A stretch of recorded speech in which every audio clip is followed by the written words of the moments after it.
ఒకటి మత్స్యావతారం. ఒకప్పుడు సత్యవ్రతుడు అనే రాజు నీళ్ళల్లో స్నానం చేస్తుండగా ఒక చేప అతని చేతిలోకి వచ్చి నన్ను కాపాడు అని ప్రార్థించింది.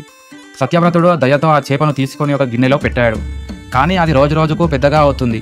చివరికి సముద్రంలో వదలాల్సి వచ్చింది. అప్పుడు ఆ చేప తన అసలైన రూపం చూపించింది. అదే మత్స్యావతారమైన శ్రీ మహావిష్ణువు రూపం. శ్రీ మహావిష్ణువు రాజుకు ఇలా చెప్పాడు: త్వరలో మహాప్రళయం సంభవిస్తుంది. నీవు ఒక పెద్ద పడవ సిద్ధం చేసుకో, అన్ని భద్రపరచుకో అని తెలియజేశాడు. ఆ ప్రళయం వచ్చినప్పుడు మత్స్యరూపంలో ఉన్న విష్ణువు ఆ పడవను లాగుతూ సురక్షితంగా కొత్త యుగానికి చేర్చాడు. ధర్మాన్ని, జ్ఞానాన్ని, జీవరాశిని రక్షించిన తొలి అవతారమే ఈ మత్స్యావతారం. 2 కూర్మావతారం. ఒకసారి దేవతలు తమ శక్తిని కోల్పోయారు. అసురులు బలవంతంగా తయారయ్యారు. అప్పుడు బ్రహ్మ మరియు ఇతర దేవతలు కలిసి శ్రీ మహావిష్ణువు వద్దకు వెళ్లి సహాయం కోరారు. విష్ణువు ఇలా సలహా ఇచ్చాడు: మీరు అసురులతో కలిసి పారిజాత సముద్రాన్ని పరిశీలించండి. అప్పుడు దానివల్ల అమృతం కలిగించే పదార్థం వెలువడుతుంది. సముద్ర మథనం కోసం మందపర్వతంను దారాగా వేశారు. వాసుకి పామును తాడుగా వాడారు. కానీ పర్వతం సముద్రంలో మునిగిపోయింది. అప్పుడు శ్రీ మహావిష్ణువు ఒక కూర్మావతార రూపంలో వచ్చి మందపర్వతాన్ని మోశాడు. అలా సముద్ర మథనం ప్రారంభమైంది.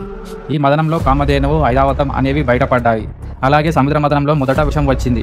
శివుడు ఆ కాలకుట విషాన్ని తాగాడు. ఆ విషంలో భయంకరమైన వేడి, అలజడి కలిగించే విషం ఉంది. బ్రహ్మ, విష్ణుతో సహా అందరూ భయానికి గురయ్యారు. ప్రపంచ రక్షణ కోసం శివుడు ఆ విషాన్ని గొంతులో ఉంచుకున్నాడు. అది నీలంగా మారింది. అందుకే శివుడిని నీలకంఠుడు అని పిలుస్తారు. చివరికి అమృతం వచ్చాక అసురులు అమృతాన్ని లాక్కోవాలనుకున్నారు. అప్పుడే విష్ణువు మోహిని రూపంలో వచ్చి దేవతలకు అమృతాన్ని ఇచ్చాడు.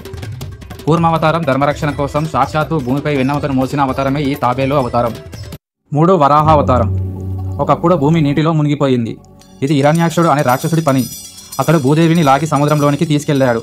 దేవతలు భయపడి శ్రీ మహావిష్ణువును ప్రార్థించారు. అప్పుడు శ్రీ మహావిష్ణువు వరాహ రూపం ధరించాడు. 2 దంతాలు మెరిసేలా ఉన్నాయి. శబ్దం చేసుకుంటూ వేగంగా సముద్రంలోనికి దూసుకెళ్లాడు.